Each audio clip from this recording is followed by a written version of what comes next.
어찌하여 이방 나라들이 분노하며 민족들이 헛된 일을 꾸미는가? 세상의 군왕들이 나서며 관원들이 서로 꾀하여 여호와와 그의 기름 부음 받은 자를 대적하며 우리가 그들의 맨 것을 끊고 그의 결박을 벗어버리자 하는도다. 하늘에 계신 이가 웃으시며 주께서 그들을 비웃으시리로다. 그때 분을 바라며 진노하사 그들을 놀라게 하여 이르시기를 내가 나의 왕을 내 거룩한 산 시온에 세웠다 하시리로다. 내가 여호와의 명령을 전하노라. 여호와께서 내게 이르시되 너는 내 아들이라. 오늘 내가 너를 낳았도다.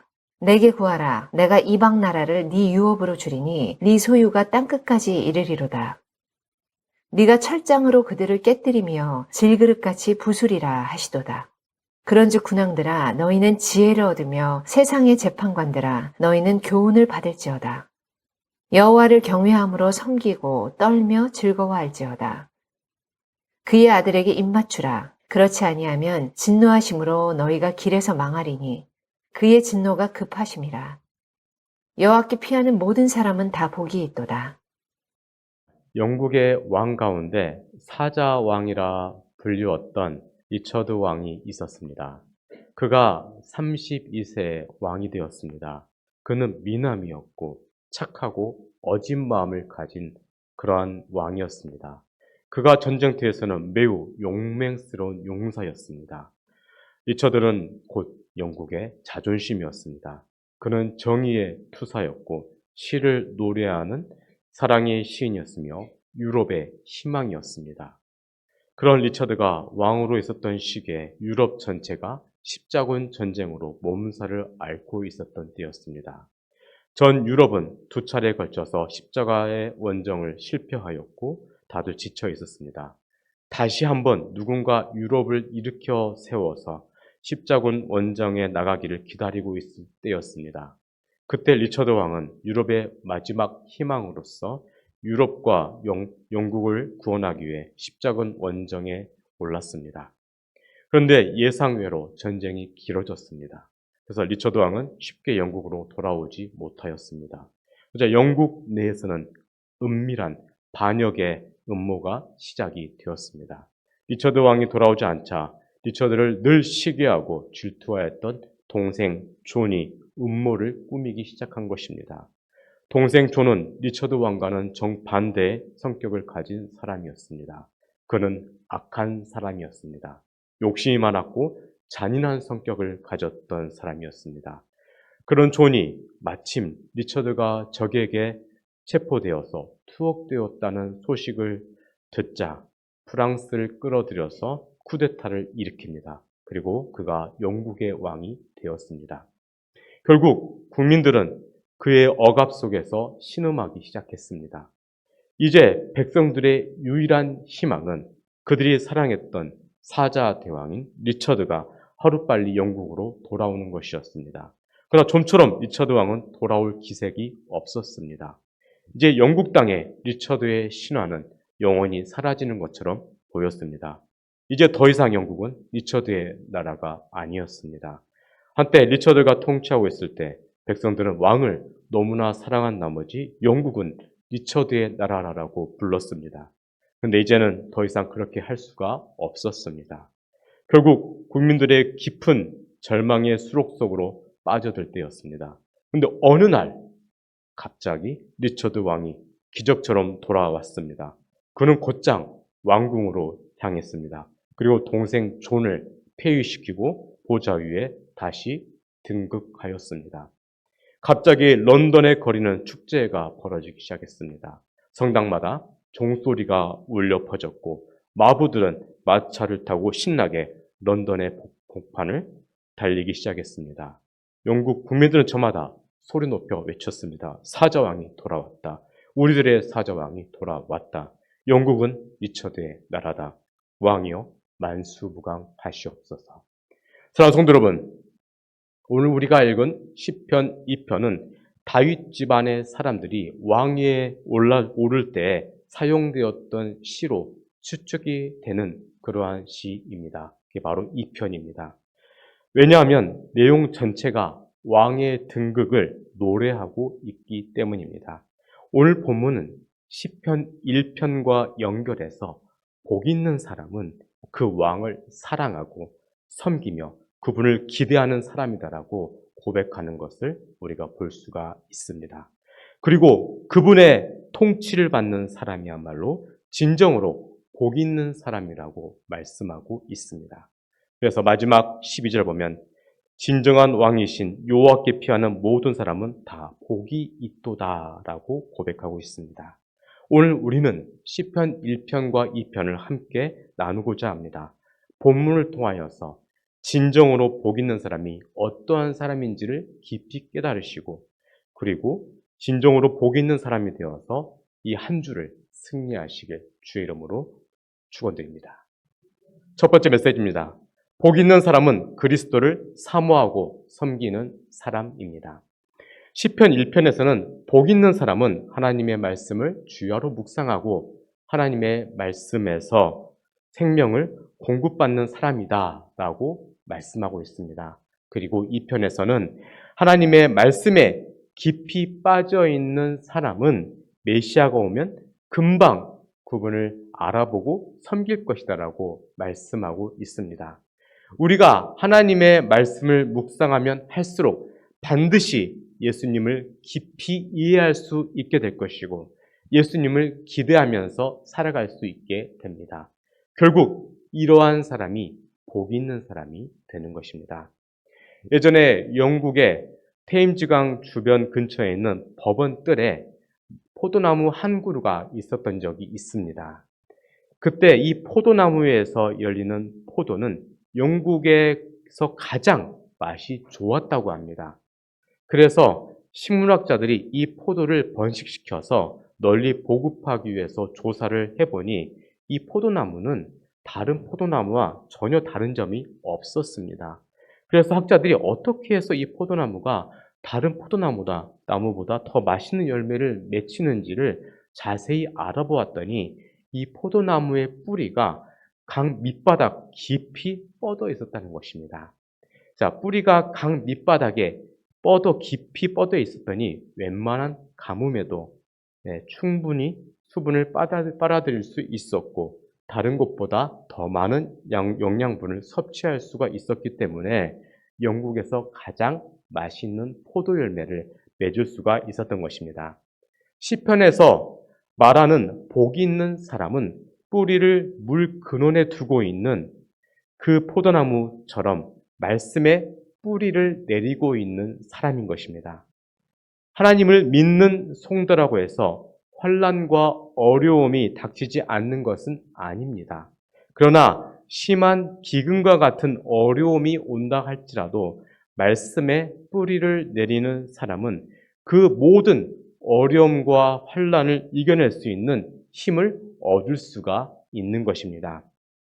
여러분은 어떠한 복을 원하십니까? 때로는 세상에서 말하는 복이 성경에 비추어 보았을 때 복이 아닐 수도 있고 때로는 세상에서 싫어하는 것이 말씀에 비추어 볼 때 축복일 수도 있습니다. 무엇 때문입니까?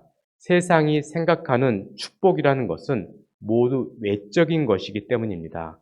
보통 복이라는 것은 오래 살고 건강하고 자녀가 많으며 부유한 그러한 것을 외적인 복이고 이것을 세상 사람들은 추구합니다. 이것은 내적인 것은 절대 아닙니다. 그것들이 어떠한 방법으로 주어졌든지 그것을 따지지가 않습니다. 그저 얻기만 하면 되는 것입니다. 그런데 예수님을 믿는 우리는 어떠한 길을 통하여서 오래 살 것인지, 어떠한 길을 통하여서 건강할 것인지, 어떠한 길을 통하여서 자녀를 많이 얻을 것인지, 어떠한 길을 통하여서 부유하게 될 것인지를 그것들의 원리를 중요하게 생각을 하는 것입니다. 결국 바른 방법으로 얻은 복이야말로 참된 복이고 영원한 복인 것입니다. 그래서 시편 1편 1전에서는 그 원리를 명백하게 제시합니다. 복 있는 사람은 악인들의 꾀를 따르지 아니하며 죄인들의 길에 서지 아니하고 오만한 자들의 자리에 앉지 아니하고라고 말씀하고 있습니다. 한마디로 말해서 악인들의 길에 서지 않는 것, 악인들의 꾀를 쫓아가지 않는 것이야말로 참으로 복 있는 사람이다 라고 말씀하고 있습니다. 세상 사람들은 우리와 달리 악인들의 꾀를 따르고 죄인들의 길에 서게 됩니다. 그래서 하나님의 다스림의 반역을 꿈꾸고 가장 공의롭고 정의로우신 하나님 뜻대로 살아가는 것을 싫어합니다. 그리고 예수 그리스도를 기대하지 않습니다. 세상의 왕들과 지도자들도 그런 식으로 하나님을 반역합니다. 그래서 하나님의 기름 부음 받은 자이신 예수 그리스도를 대적했습니다. 세상의 권세가 아무리 힘이 있다고 하더라도 하나님과 그의 세우신 일을 상대로 반역한다면 그것이 어찌 성공할 수가 있겠습니까? 불가능한 것입니다. 그러므로 이 편을 시작하고 있는 2편 1절에서는 어찌하여 라는 그 말로 시작하고 있습니다. 이 말은 사람에 대한 두려움이나 사람에 대한 공포에서 하는 말이 아니라 그러한 열방들이 저지르고 있는 믿어지지 않을 정도의 어리석음, 그들의 무모한 모습에 분노를 표현하고 있는 것입니다.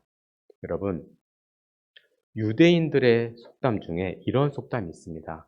우두머리를 조심하라. 그 자리는 항상 다른 사람에게 이동한다. 라는 그러한 속담이 있습니다. 이 말은 우리가 보통 말하는 범불 10년과 같은 속담입니다. 아무리 높은 권세에 있다 할지라도 10년을 가지 못한다는 것입니다. 여러분, 아무리 세계에 어떤 강력한 나라도 1000년 이상을 버틴 나라가 없었습니다. 눈에 보이는 세상의 영광은 정말 순식간에 사라지고 맙니다. 그러므로 우리는 이 땅의 힘에 눌릴 필요가 없는 것입니다. 여러분, 우리가 볼링을 치다 보면 킹핀이라는 볼링 핀이 있습니다. 그것만 제대로 쓰러지면 다른 모든 핀들이 줄줄이 다 쓰러집니다. 하지만 이 킹핀, 이 하나가 제대로 쓰러지지 못하면 다른 핀들도 잘 쓰러지지가 않습니다. 마찬가지로 한 시대의 왕이 하나님 앞에서 어떻게 서는가에 따라서 그 시대의 백성들의 운명이 결정됩니다. 그리하여 킹핀과 같이 핵심 역할을 해야 하는 왕들이 결정적인 타이밍에 제대로 쓰러지지 않는다면 그 다음의 왕들도 희한하게 그 처음 왕처럼 비슷한 패턴으로 엉망스럽게 넘어지는 것을 볼 수가 있습니다.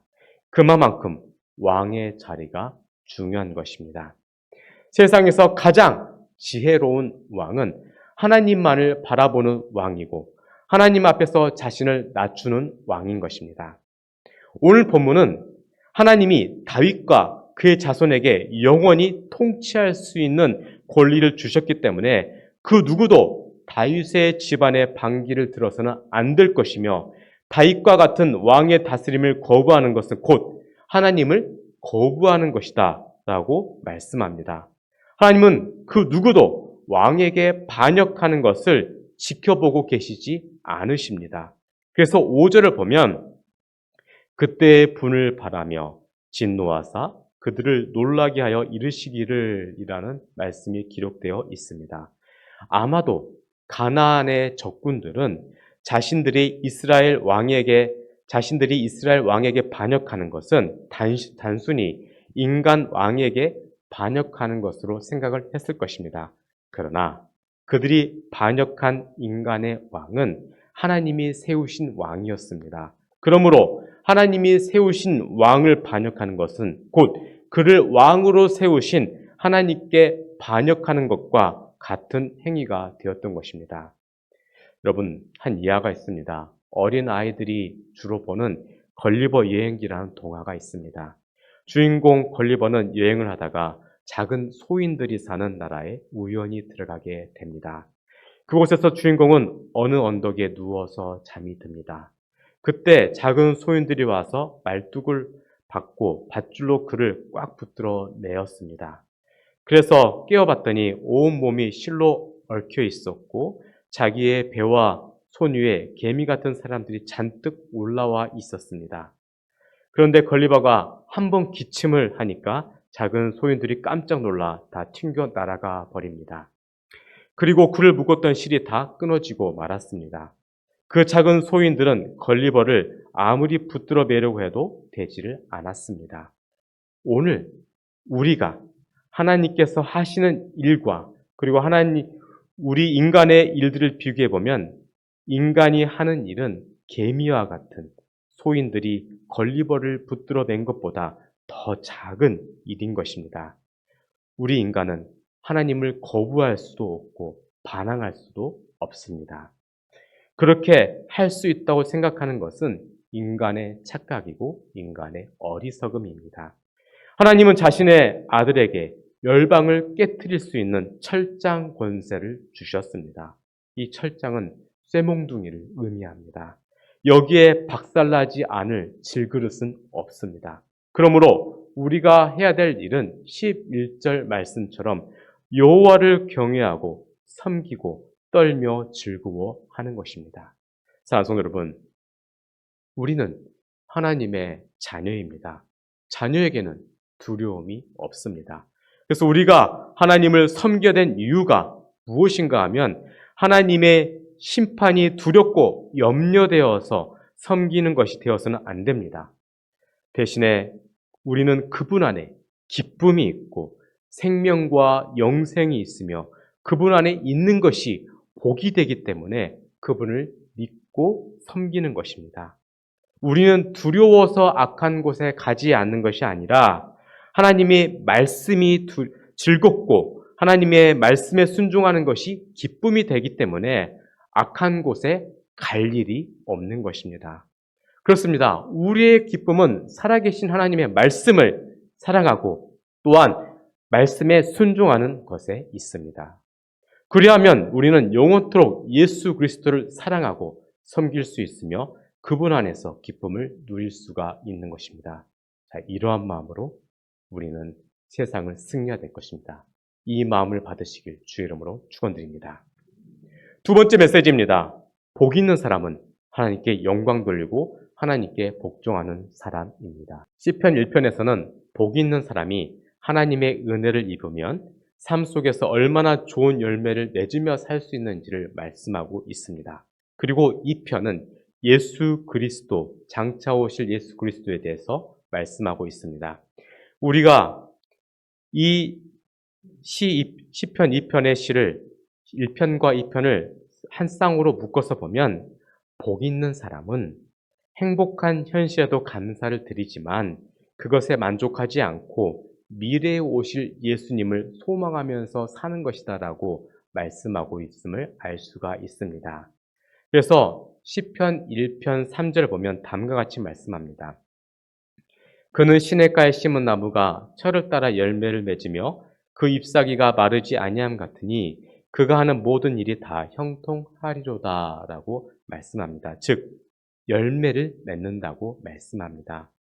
선한 일을 하는 이유가 무엇입니까? 열매가 있기 때문입니다.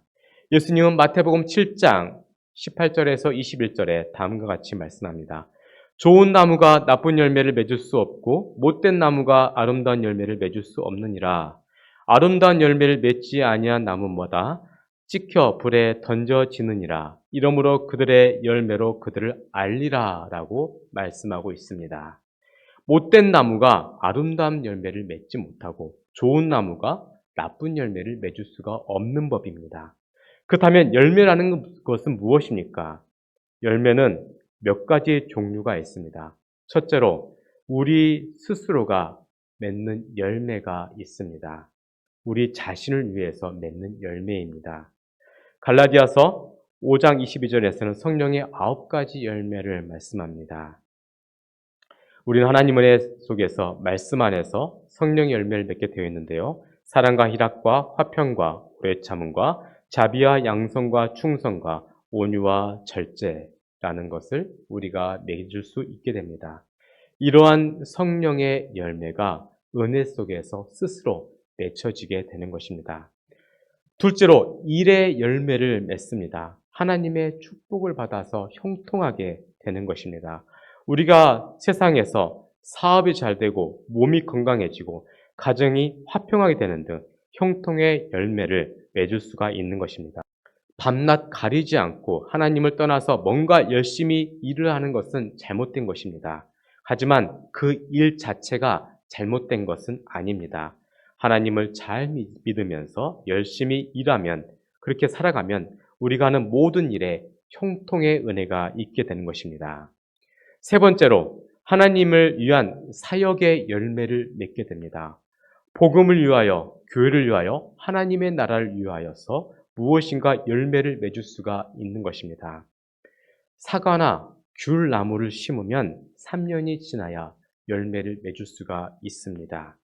그리고 10년 된 열매는 500개 정도의 그러한 과실의 열매를 맺힌다고 합니다. 또 옥수수 씨 하나를 땅에 심으면 이 줄기가 자라서 2자루 또는 3자루가 되는 열매를 맺는데, 한 자루에 적어도 200개에서 300개의 옥수수가 달린다고 합니다. 이 경우 씨 하나가 600배 정도의 결실을 맺게 되는 것입니다. 이와 같이 하나님의 일에 열심히 헌신한 사람에게는 풍성한 열매의 결실을 얻게 되는 것입니다. 오래전에 어느 성경학자가 예루살렘을 방문했는데, 그때 유대인들과 아랍인들과 성경에 대해서 토론할 때가 있었다고 합니다. 그는 히브리어를 잘했기 때문에 히브리어로 시편 1편을 읽었습니다. 읽고 나서 이슬람교를 믿는 사람과 유대교를 믿는 사람들에게 질문을 하였다고 합니다. 왜냐하면 그들도 구약 성경을 읽기 때문입니다. 그래서 오늘 읽은 시편 1편에 나오는 복 있는 사람의 가장 대표적인 인물이 누구이겠습니까? 라고 하자 아무도 대답을 하지 않더랍니다. 그래서 어느 정도 시간이 지난 이후에 한 사람씩 답변을 하더랍니다. 그래서 누군가 이런 말을 합니다. 아브라함이 아닐까요? 라고 하니까 다른 한 사람이 이런 말을 합니다. 그렇지만 아브라함은 자기 상황이 불리해지면 자기 아내를 누이라고 거짓말했는데 어떻게 이런 사람을 복 있는 사람이라고 할 수 있겠습니까? 라고 합니다. 그래서 또 다른 사람이 그러면 모세가 아니겠습니까? 라고 하니까 그럼 다른 사람도 말을 합니다. 반석을 2번이나 두들겼고 그래서 가나안 땅에 못 간 사람 아니겠습니까? 그러니 복 있는 사람의 전형적인 모습이라고 할 수 없습니다라고 누군가 또 이야기를 합니다. 그래서 또 한 사람이 아무래도 다윗이 그런 사람인 것 같습니다 라고 하니까 이 다윗생에 결정적인 범죄를 저질렀다고 말하는 사람이 있었습니다. 그래서 어떤 사람은 다윗의 마지막 인생은 슬프고 어두웠다라고 말합니다. 다 일리가 있는 말이었습니다. 그런데 그때까지 아무런 말도 하지 않았던 한 노인이 한참 이후에 손을 들면서 이런 말을 하더랍니다. 저는 신약 성경을 읽어봤는데 거기에 나오는 나사렛 예수가 복 있는 사람의 요소를 다 갖춘 것 같습니다. 라고 하자 아무도 그 말에 답변을 못 하더랍니다. 그렇습니다. 예수님만이 복 있는 사람의 모든 요소를 갖춘 사람입니다. 오늘 본문에서 말하기를 세상을 다스리는 메시아는 하나님이 세우셨다라고 말씀합니다. 하나님이 직접 이 왕을 세우신 것입니다. 특별히 오늘 본문에서는 그가 하나님의 아들이다라고 말씀합니다. 그 아들은 하나님의 기름 부음을 받은 자로서 왕의 권리와 특권과 책임과 의무를 백성들에게 선포합니다. 그 아들이 아버지로부터 받은 권세가 열방을 질그릇 부수듯이 부술 수 있는 철장 권세를 그가 가지고 있습니다. 그 아들은 자신의 막강한 권세를 승리한 모든 주의 성도들에게도 함께 부어주십니다. 그래서 8절 9절 보면 내게 구하라. 내가 이방 나라를 내 유업으로 주니니 내 소유가 땅끝까지 이르리로다. 네가 철장으로 그들을 깨뜨리며 질그릇같이 부수리라 하시도다 라고 말씀하고 있습니다. 우리는 이러한 권세를 얻기 위해 10절 말씀처럼 그 지혜를 얻어야 하며 교훈을 받아야 합니다. 그리고 11절 말씀처럼 여호와를 경외함으로 섬기며 떨며 즐거워해야 하는 것입니다. 그리할 때 이 모든 것이 우리에게 주어지는 것입니다. 핸델이 그 유명한 메시아를 작곡해서 처음으로 그 곡을 연주했을 때 당시의 영국 왕이 그것을 듣다가 너무 감격해서 일어섰다는 예화가 있습니다. 그 곡 중의 가사에는 이 세상의 왕들아라는 대목이 나옵니다. 어떤 전설에서는 그 대목을 부를 때 왕이 일어섰다라고 말을 합니다. 당시에 세계 최고의 강력한 영국의 왕이 핸델의 메시아를 들으면서 너무 감격해서 더 이상 자리에 앉아 있을 수가 없어서 일어났다는 것입니다. 동일한 일이 있었습니다. 비슷한 일이 영국의 빅토리아 여왕 때도 있었습니다. 영국의 역사 가운데 가장 현명한 왕 중의 하나로 불렸던 빅토리아 여왕. 그 왕도 핸델의 메시아를 듣고 있었는데 그때 시종들이 이런 말을 합니다. 지금은 메시아가 연주되긴 하지만 결코 이렇으면 안 됩니다. 당신은 여왕이시니 일어나시면 안 됩니다. 가만히 앉아 계십시오라고 시종들이 이야기를 했건만 너무나도 감격해서 그 여왕도 일어섰다고 합니다. 곡이 너무나도 장엄하고 기쁘고 은혜스러워서 자기도 모르게 일어선 것입니다. 이렇게 세상의 왕들이 하나님의 권능 앞에서 진심으로 복종하는 것이 가장 아름다운 왕의 모습인 것입니다. 우리가 세상을 살아갈 때 아무리 잘되고 성공한다고 해도 우리는 왕 이상은 될 수가 없습니다. 인간의 욕망 중에 최고가 왕이 되는 것입니다. 그런데 왕이 된 이후에 자신에게 주어질 그 영광을 하나님께 돌리고 하나님 앞에 복종하게 된다면 이것이야말로 인간이 누릴 수 있는 최고의 기쁨이 될 수가 있는 것입니다. 그런데 영광을 자기에게 돌리고 교만하고 또 그것을 자랑하면서 그 권세를 가지고 다른 사람을 탄압하게 된다면 구약에 나온 바빌론의 느부갓네살 왕처럼 반드시 망하게 되어 있는 것입니다. 인간의 왕은 오직 하나님께만 영광을 돌리고 감사하고 감격해야 그 권세가 오래갈 수가 있는 것입니다. 그래서 본문에는 군왕들아 너희는 지혜를 얻으며 세상의 재판관들아 너희는 교훈을 받을지어다. 여호와를 경외함으로 섬기고 떨며 즐거워할지어다. 그의 아들에게 입맞추라 라고 말씀하고 있습니다. 이것이 시편 1편과 2편의 결론인 것입니다. 우리가 예수님을 인정하고 그분과의 관계가 회복이 된다면 이러한 모습이 자연스럽게 나오게 되어 있습니다. 이 시편 1편, 2편을 기록했던 다윗 왕도 그랬습니다. 다윗은 젊은 나이에 왕이 되었고 그가 가는 곳마다 전쟁에서 승리하였습니다. 때로는 실수도 하였고 매도 맞았습니다. 그러면서도 하나님께 영광을 돌렸던 왕이었습니다. 그렇게 했기 때문에 이 엄청난 메시아 시편을 하나님으로부터 받아서 우리에게 전해줄 정도로의 거룩한 인생을 그가 살았던 것입니다. 우리도 다윗과 같은 모습으로 주님 앞에서 바로 서야 할 것입니다. 이러한 마음으로 복 있는 인생을 살아가시길 주의 이름으로 축원드립니다. 세 번째 메시지입니다. 복 있는 사람은 그리스도의 다스림을 받아야 합니다. 어리석은 세상 사람들은 그들끼리 모여서 하나님의 다스림의 반역을 꿈꿉니다. 시편 1편에서 말씀하고 있는 악인들이 바로 그러한 모습을 가지고 있습니다. 그러나 그들의 반역은 헛된 일이 될 것입니다. 세상을 창조하시고 다스리는 하나님을 반역하는 일은 성공할 수가 없는 일이고 설령 성공한다고 해도 그게 무슨 이익이 되겠습니까? 우리는 피조물입니다. 피조물로서 가장 기쁨이 되고 영광이 되는 것은 온 우주의 영광 속에 계시는 그 창조주 하나님의 다스림을 받는 것입니다. 지금 우리가 해야 될 일은 이러한 주님의 다스림을 깨닫고 그 하나님을 바라보는 것 뿐입니다. 그리고 이것을 내 삶 속에서 느끼며 살아가는 것입니다. 바울이 나의 나 된 것은 하나님의 은혜로 된 것이니 라고 고백했던 것처럼 우리의 삶 속에서 하나님의 다스림, 그것을 체험하고 살아가는 것이 진정한 복이 되는 것입니다. 예전에 중세 시대에 가장 유명했던 성 프란시스라는 사람이 있었습니다. 그가 회개했을 때 그의 나이가 20살이었습니다. 그가 큰 열병에 걸려서 거의 정신이 없는데 그 사경을 헤매고 있던 그에게 어떠한 한 손길이 나타났습니다.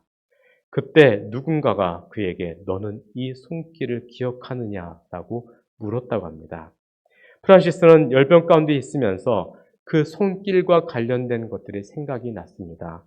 한 번은 예전에 자기가 어려운 위기를 만나 거의 죽게 되었는데 어떠한 이상한 손이 나타나서 자기를 붙들어 주어서 위기를 극복한 적이 있었습니다.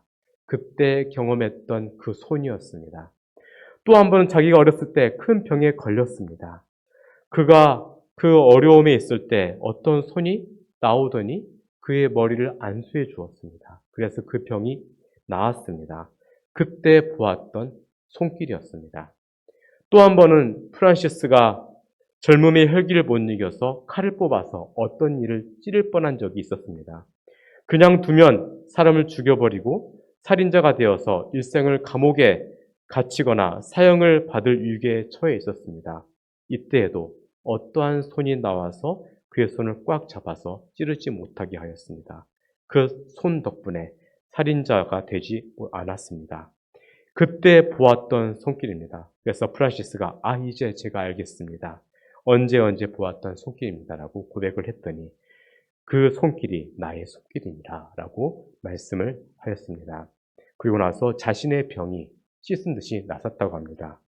그 후에 프란시스는 자기가 하나님을 알지 못할 때에도 하나님이 자기를 돌보아 주셨다고 하며 유명한 신앙인의 길을 걸어갔다고 합니다.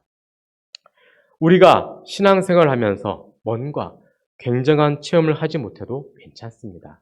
대신에 우리의 모든 생활 속에서 하나님의 다스림을 경험해야 할 것입니다. 하나님이 나와 더불어 함께 하신다. 나를 인도해 주신다. 나를 다스려 주신다. 라는 것을 우리가 느껴야 하는 것입니다.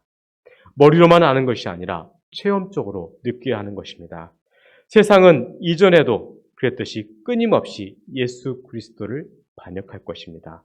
그리고 세상의 철학들과 가르침들도 계속해서 하나님과 예수 그리스도를 반역할 것입니다. 그러나 주님을 사랑하는 사람은 그분의 다스림을 받으며 겸손히 하나님의 뜻에 순종하며 살아갑니다. 그렇게 살다 보면 그리스도를 대적하는 세력들은 결국에는 다 넘어지게 될 것이고 우리는 그것을 보게 될 것입니다.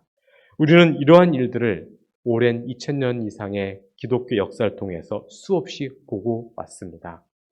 교회사를 보면 초대교회에서 그리스도인들을 가장 많이 핍박했던 왕이 있었습니다. 로마의 디오클레티안이라는 로마의 황제였습니다. 그는 모든 교회의 문을 닫게 했습니다. 성경을 다 불태웠고 모든 그리스도인들이 모이는 것을 금지하였습니다. 그리고 그 황제가 이렇게 선포했습니다. 이제 기독교의 이름은 이 지구상에서 영원히 말살될 것이다 라고 그가 선포했습니다. 그러나 오래 가지 않아서 그는 죽었고 그 해인 313년에 콘스탄티누스가 기독교를 국교로 만들었습니다. 이것이 역사의 놀라운 아이러니입니다. 짙어지는 새벽의 어두움은 이제 아침이 가까이 왔다는 것을 알려줍니다. 이와 비슷한 이야기가 있습니다. 프랑스 계몽주의 철학자 볼테르가 있습니다. 그는 인간의 이성과 과학의 발달을 깊이 믿어서 앞으로 100년 이내가 되면 성경은 고문서 창고에 골동품이 되어서 먼지가 쌓이게 될 것이다 라고 말을 했습니다. 그런데 놀랍게도 그의 집은 100년 이후에 성경을 인쇄하는 출판소가 되었습니다. 중국에서 예전에 문화혁명을 일으켰던 모택동은 기독교를 포함한 모든 종교를 미신으로 정죄하였고 이 땅에 영원히 종교라는 미신의 이름은 존재하지 않을 것이다 라고 선포했습니다. 그래서 중국의 모든 선교사들 추방하였고 모든 기독교의 집회를 금지시켰습니다. 공식적으로 기독교는 중국 땅에서 사라진 것처럼 보였습니다. 그러나 그때에도 하나님은 웃고 계셨습니다. 모택동이 물러나자마자 깜짝 놀랄 만한 사실이 발견되었습니다.